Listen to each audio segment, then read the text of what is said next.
dengan saya Amalia Lestari. Di sini saya akan mereview ulang materi hukum pidana pada pertemuan yang ke-10 yang telah disampaikan oleh Ibu Profesor Dr. Hajah Heni Nuraini SAMH dengan asisten dosennya Bapak Dr. Muhammad Rendi Aridhayani SAMH mengenai sifat melawan hukum. Suatu perbuatan atau suatu tindakan dapat dikatakan sebagai melawan hukum apabila perbuatan tersebut telah dirumuskan dalam suatu delik sebagaimana telah dirumuskan dalam undang-undang. Sifat melawan hukum ini terdiri dari dua bagian. Yang pertama adalah melawan hukum formil dan melawan hukum material.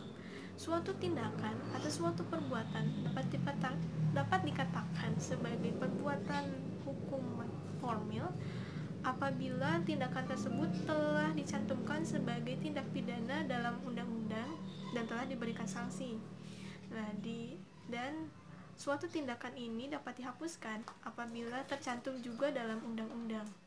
Dari kedua hal ini dapat disimpulkan bahwa suatu perbuatan dapat dikatakan sebagai melawan hukum formil apabila bertentangan dengan undang-undang tertulis.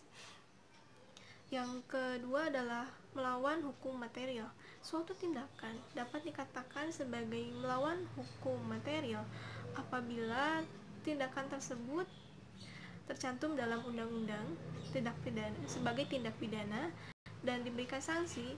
Juga tindakan tersebut bertentangan dengan asas-asas hukum tidak tertulis, dan suatu perbuatan tersebut dapat dihapuskan apabila tercantum dalam undang-undang tertulis juga suatu hukum tidak tertulis. Dari kedua hal ini dapat disimpulkan bahwa suatu tindakan dapat dikatakan sebagai melawan hukum material apabila tindakan ini bertentangan dengan undang-undang atau hukum tertulis dan hukum tidak tertulis atau kebiasaan atau adat istiadat.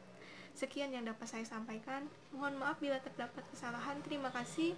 Wassalamualaikum warahmatullahi wabarakatuh.